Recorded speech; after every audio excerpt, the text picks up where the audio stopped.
The Dennis Day Show returns to the air at this hour the first week in October. Remember, the Dennis Day Show beginning here October 7th. Presenting Joel McCrea in Tales of the Texas Rangers. On stage tonight, transcribed from Hollywood, another in NBC's parade of exciting half-hour presentations.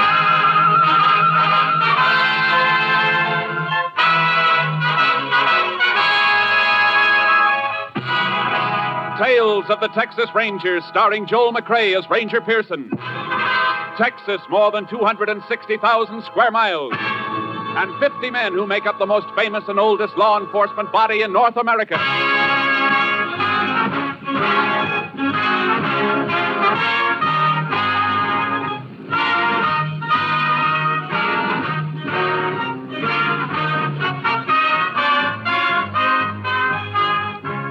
Now, from the files of the Texas Rangers come these stories based on fact. Only names, dates, and places are fictitious for obvious reasons. The events themselves are a matter of record.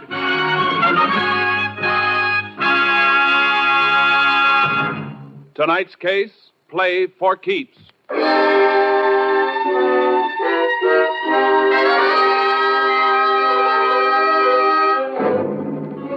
At 5 minutes past midnight on December 12th, several years ago, Sheriff Bob Smithers of Bradshaw County, Texas, staged a raid on a gambling establishment located on a country road. But there were no patrons in the house, and the sheriff's face grew dark red as he and the local constable failed to find any evidence. There's nothing in the upstairs room either, Sheriff. You're sure of that, huh, Jim? Not even a deck of cards. See, Sheriff, like I told you, I quit the racket. Yet this is the fourth time this year you rousted me out of bed. I know you're operating, Walton, and I'm going to get you for it. You're not going to milk the citizens of this county, not while I'm sheriff. Look, Sheriff, this happens to be my house. Warrant or no warrant, you finished your business here. How about getting out? I guess we might as well go, Sheriff. No, Jim. We're going to stay a minute. I want to talk to Walton, and you. About what? I was sure of this raid tonight, Jim. Dead sure. Just like I've been sure the last 3 times, because only you and me ever knew about them.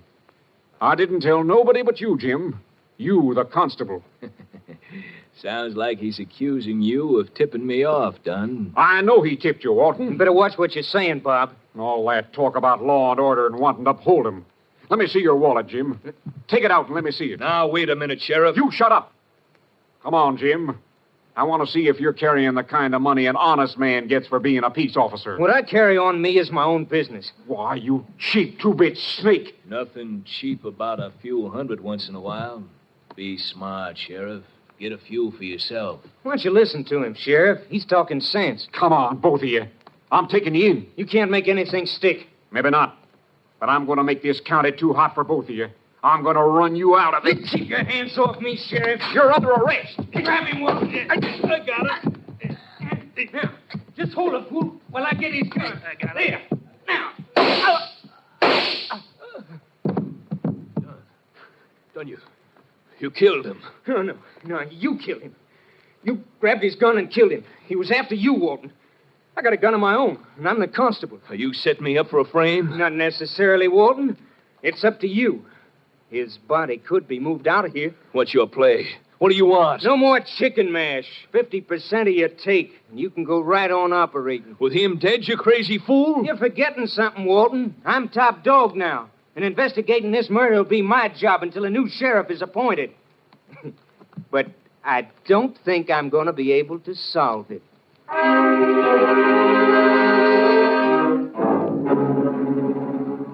The body of Sheriff Smithers was found the next morning, dumped in a ditch by the side of an old wagon road. During the next few days, Constable Jim Dunn conducted a seemingly honest but fruitless investigation, even following the efficient peace officer's routine of making use of the state lab facilities at Austin. But citizens of Bradshaw were not satisfied, nor was the editor of the Bradshaw Times. Clippings of his editorials were on file with Captain Stinson of the Texas Rangers, and the captain sent for Ranger Jace Pearson. You want to see me, Captain? Yeah, Jace, sit down. There's no acting sheriff appointed by the court of Bradshaw County here, Jace. I think you better take over. About the killing of Sheriff Smithers? Mm-hmm. I'd like to. I knew Smithers. See, that's right. You worked with him about 5 years ago. When he first took office, cleaned that county up in 3 months and cleaned it good. Well, it doesn't look like it stayed clean, Jace. Not according to this editorial clipping from the Bradshaw Times. I've read it. It's going to be a tough one, Jace. No clue to the killer, and the trail has had a couple of days to cool off. Well, then I better get going before it gets any cooler. You'll hear from me. Jace, Yeah, Captain. I just want to remind you, whoever did it doesn't hesitate to kill a man wearing a badge.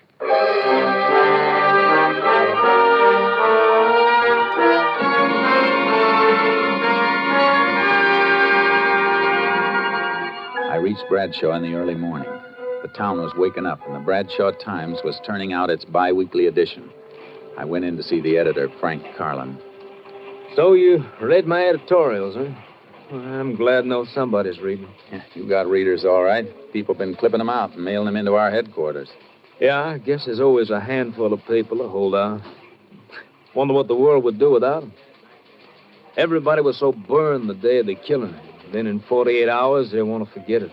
Yeah, it's always that way. How about the constable, Jim Dunn? Oh, he's all right, I guess. But he's only been constable for a year. He just doesn't have the experience. It'll take the court a couple more days to decide on a new sheriff.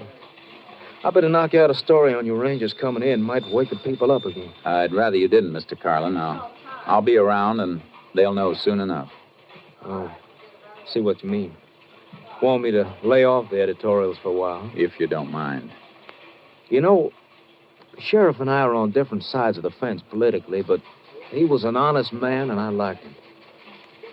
I got a headline back there, all set and gathering dust. It says, Sheriff's Killer Caught. Ranger, give me a chance to use it.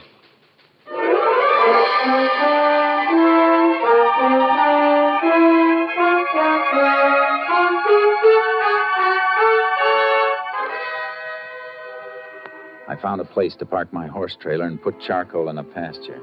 Then I headed for the constable's office and met Constable Jim Dunn. Here are all the reports in my investigations, Ranger. If you think I haven't done a good job, maybe those will change your mind. I even checked ballistics with the Austin lab. My being here isn't a criticism of you, Mr. Dunn. I'm here because I was sent until a new sheriff is appointed and to give you help. I've done everything possible.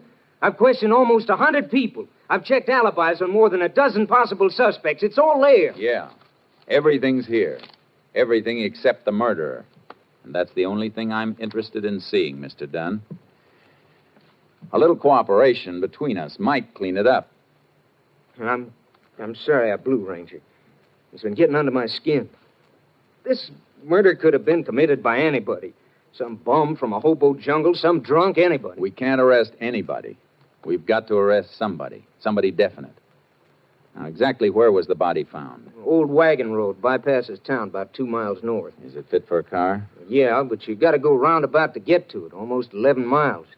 You won't find nothing there, though. I'd like to take a look anyhow. Can't we cut cross-country on horses? Yeah, shorter if you want it. I want to. My horse is in a pasture. I'll meet you at the edge of town in 5 minutes.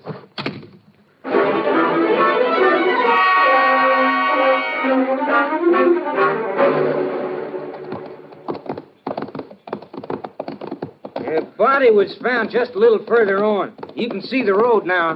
Not much of a road left. No use for it anymore. The sheriff must have had some reason for using it if he came way out here. Here we are. Oh, boy. Whoa, charcoal. Oh, boy. The sheriff's car was found right over here by the side of the road.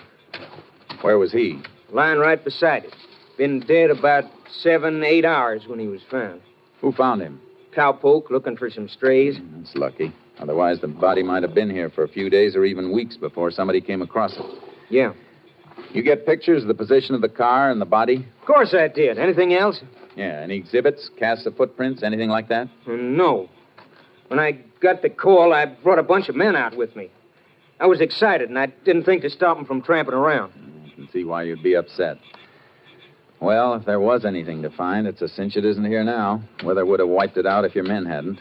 You want to go back to town? Yeah. I want to look at the car. Get up, boy. Get up. Get up. Get up. How about the exhibits from the sheriff's body? I sent the bullets and the gun in. Your lab checked it. Verified it was the sheriff's own gun. I'm talking about the clothes he was wearing. You got those, haven't you? Sure I got them. I got all the evidence there was. You should have sent it all in. I want to look at that stuff, too. Well, let's step it up. Come on, Charlie. Yeah.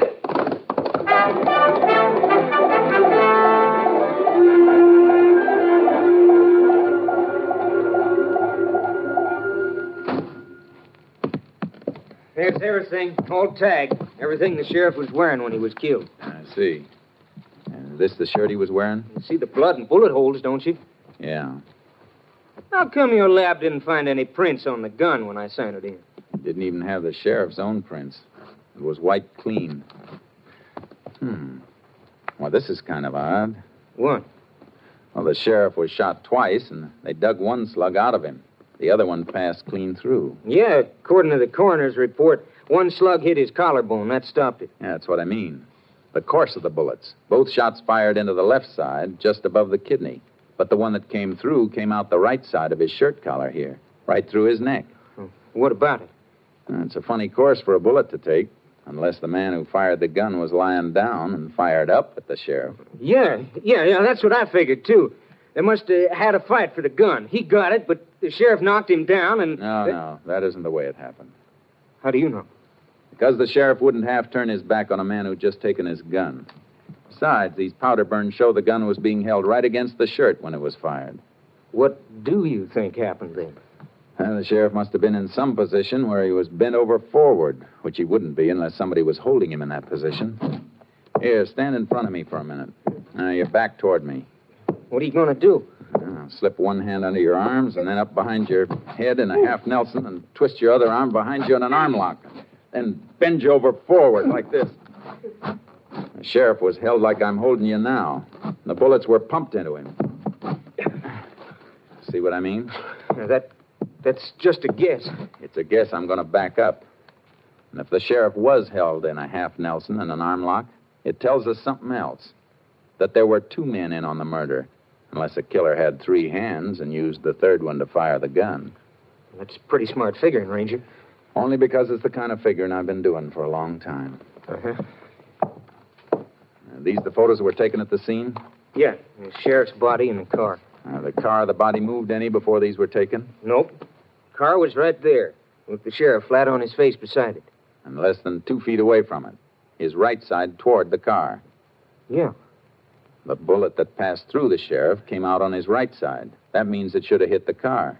But there's no mark. I don't see that helps us any. It helps plenty, Dunn. It tells us the sheriff wasn't killed out there. He was killed someplace else and brought out there.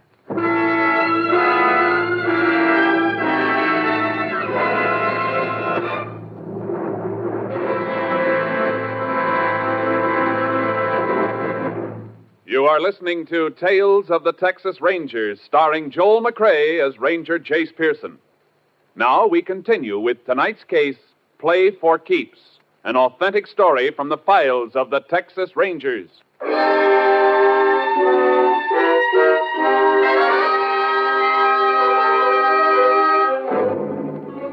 I knew that Sheriff Smithers had been killed by two men, and that his body had been moved after the killing, but it wasn't nearly enough.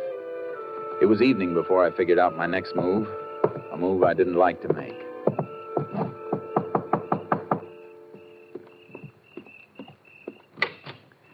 Evening, ma'am. Remember me? Why, it's Jace Pearson, isn't it? Yes, ma'am. Been a long time, Mrs. Smithers. Oh, come in, Jace. Come in. I suppose you know about Bob. Yes, ma'am. And that's why I'm down here. I came by to pay my respects. Funny thing. First time Bob brought you through that door, I never reckoned you might be back someday, looking for a man who killed him. I wish it could have been for another reason, ma'am. But Bob kept things working so well here, there seldom was any reason for a ranger to come visiting in Bradshaw County. I know how you fellas keep working along. Can I offer you a bite to eat? Please, Jace. Well, that'd be real fine, Miss Smithers. I knew it might help her and me if she could keep a little busy with her hands doing woman things in the kitchen. And I tried to eat, but kept remembering the man who'd sat across this same table from me 5 years before. Big, honest, stubborn, and unafraid. It's mighty nice of you to stop by, Jace. Bob would have been happy to see you sitting here again. He always said a man with a good appetite was right with the world. Ma'am, I guess Jim Dunn has already asked you, but do you have any ideas about who might have killed Bob? Oh, no. Everything went so well for a few years. All I know is the last year or so, Bob was upset about gambling. He after anybody in particular? A man named Walton, Lou Walton, has a big house on the South Road out of town. Bob always says it was a gambling house, but he could never catch Walton. You mean he raided the place? A couple of times. Last time was the night he was killed. Dunn didn't tell me about that. Bob was killed after he left there. Walton's, I mean. Dunn said they didn't find anything, so Bob started back for town. But he never got home. Mrs. Smithers, I have to ask a favor. A favor I don't like to ask. I want to help Jace every way I can. I want your permission to have Bob's body exhumed for further examination. Is it necessary? I'm not satisfied with the examination that was made here. All right, Jace. I'd like to have a more thorough examination made for headquarters. I'm sending them the clothes Bob was wearing for lab check, and I don't want anybody to know about it for now. All right. You're going to get him, aren't you, Jace? I'm going to try awful hard, ma'am.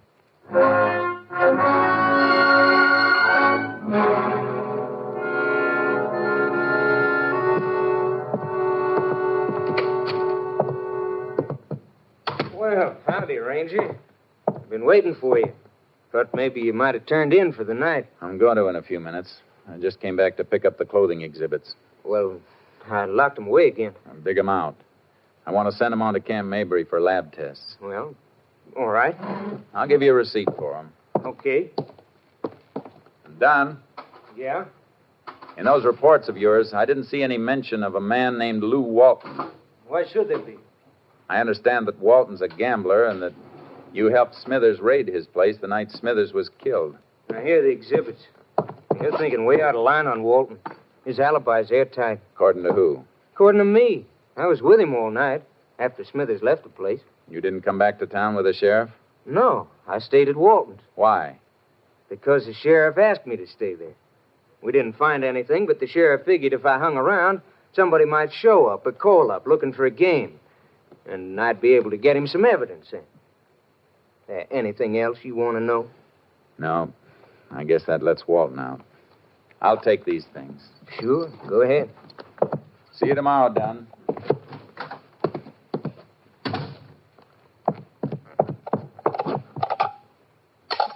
Number, please. Oak Hill, 243. Moment, please.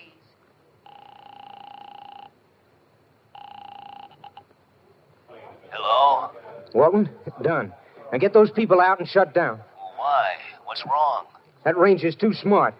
I tried to make things look good for myself, and, well, I guess I made him look too good. Well, how much does he know? All he's going to know. You just close down and stand pat until he wears himself out.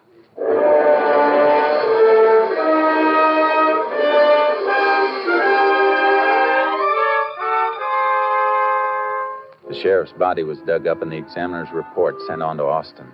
Headquarters also had the exhibits I'd gotten from Dunn.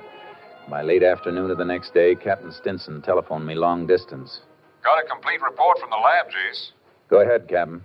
You were right about the position of the body when the shots were fired. Autopsy report shows the organs were pierced in a manner that would be possible only if the sheriff were bent over forward. Good. Anything else? Yeah, that shirt you sent up. Lab thinks Smithers was killed indoors. Why? Some lint stuck to the blood and held when it dried. Analysis indicates it comes from a fabric used in expensive carpeting, violet color. Thanks, Captain. That may be enough to wind this up.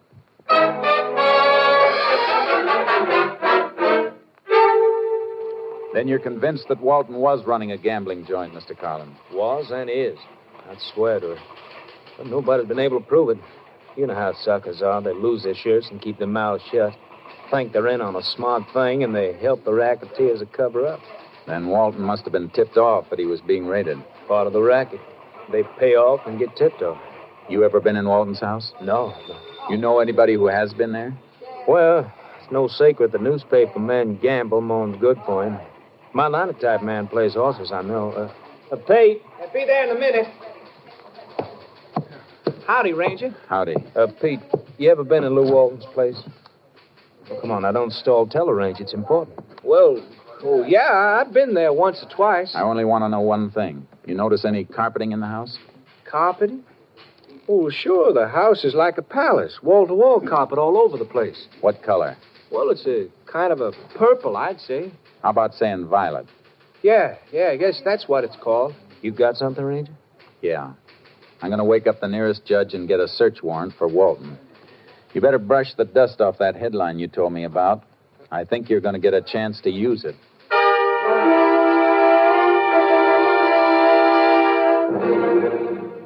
I was wondering when you get around to me, Ranger. Seems like everybody who wears a badge just loves to poke his nose into my life. I wouldn't worry about your nose, Walton. If you want to be smart, watch out for your mouth. I didn't mean anything, Ranger. Just that a man ought to have a little privacy. And you love the death cells at Huntsville. They're real private. Well, I always cooperated. The constable, Jim Dunn, he'll tell you that. I'll bet he would. Nice carpeting you got here. I like the color. Yeah, let me get you a drink or something, Ranger. All good stuff. I don't have anything but the best. You know the old saying, the best is none too good. Walton, there's been a strong cleaning fluid used on a piece of this rug. And one spot faded just a little. Well, I spilled some wine. I had a party one night. The night the Sheriff Smithers was here last? No, before that. Oh, that's right. I forgot.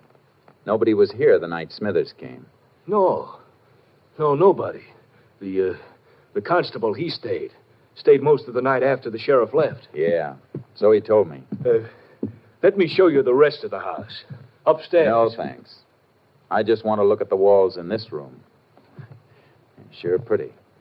You know, at Huntsville, they don't have pretty walls like these. Just cold concrete and steel bars. What do you keep talking about Huntsville? I'll tell you as soon as I stand up on this chair and rip off this new piece of wallpaper. Don't. You have no right to. Just looking for this small bullet hole, papered over. Of course, you know that one bullet went right through the sheriff. The hole was repapered because a heavy picture fell. The nail made the hole. .38 caliber nail? I'm gonna have this rug ripped up and sent to my lab, Walton. No cleaning fluid made will wipe out all of a blood trace. Even a drop is enough to hang you. I didn't do it, I tell you. Dunn shot him. Huh? It was Dunn. Dunn shot him. Hold your wrists out. You'll never get those on me. You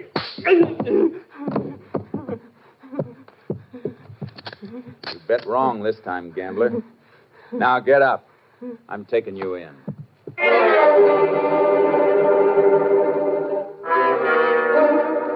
I took him through town to the county jail. Then I walked over to the constable's office, but Dunn wasn't there. I had to find him quick before he knew I had Walt. I headed back for the jail, and as I turned into the street, I saw something move in the shadows. There was another car, not far from mine, the constable's car, and Dunn was getting into it. Dunn, wait a minute! Oh, get out of the way, people! Get back, please!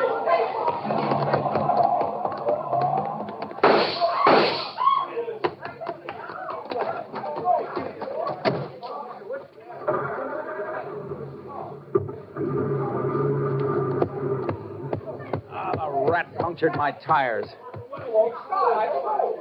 Unit 10 to KTXA. Unit 10 to KTXA. KTXA to Unit 10. Go ahead, Unit 10. Unit 10 convinced Constable Jim Dunn is subject sought in killing of Sheriff Smithers, Bradshaw County. Attempting getaway headed north on State Highway 19 from Bradshaw. Alert Highway Patrol and all units for complete roadblock of area. Order no further radio communication. Subject in Constable's marked car equipped with shortwave receiver. Will do, Unit 10. Unit 10's car out of commission. Will attempt to commandeer another car for pursuit. Unit 10, 10-4. KDXA, Austin. Step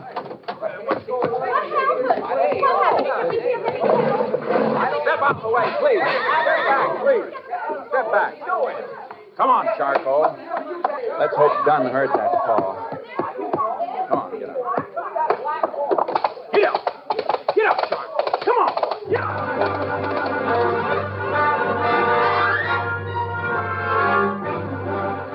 I had to gamble. The last part of my call had been a plant I wanted Dunn to hear. He'd know he couldn't get more than 15 or 20 miles before he was blocked unless he took some back road, and I'd seen him take a north turn out of town toward the wagon road he dumped the sheriff's body on.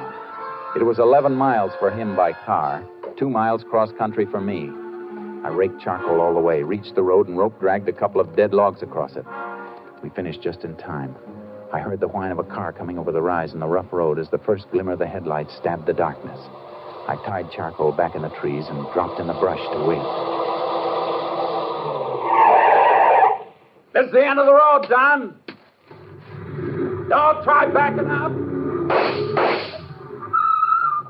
Now you haven't got any tires. I'm giving you a chance to surrender, Don. You keep your chances, Ranger. You missed, Don. Now I'm coming around the car to get you. You want to shoot it out? Let's go.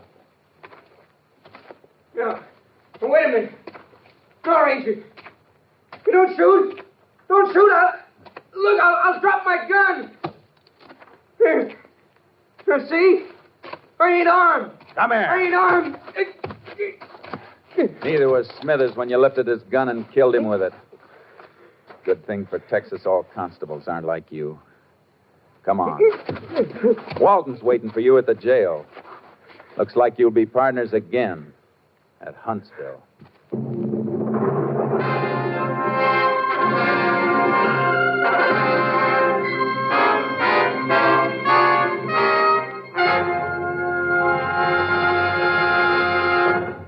The following week, the headlines of the Bradshaw Times read, Sheriff Killers Caught. Though Jim Dunn protested his innocence, Lou Walton's confession and evidence submitted by the Rangers convinced the court of Dunn's guilt. Both were sentenced to life imprisonment at Huntsville.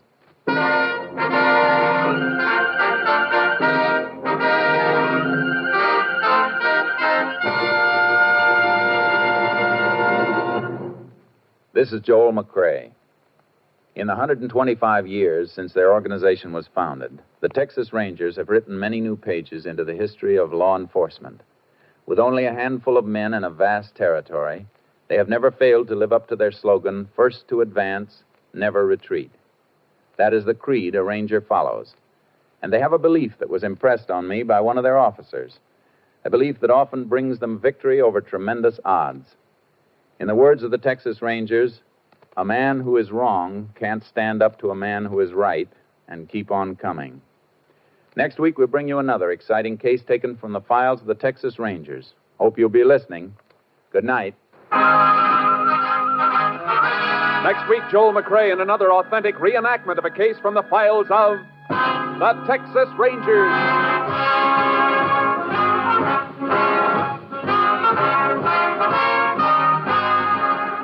Joel McCrae is currently seen starring in the MGM production Stars in My Crown. This story was transcribed and adapted by Joel Murcott, and the program was produced and directed by Stacy Keach. This is Hal Gibney speaking.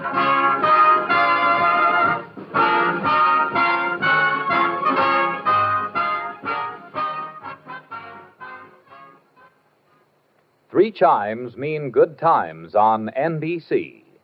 In just 5 weeks, Dennis Day and Judy Canova bring back their two delightful programs in an hour of fun for all on Saturday nights. This weekend, 400 Americans have a holiday date with death. Stay off the list. Be careful. This is NBC, the National Broadcasting Company.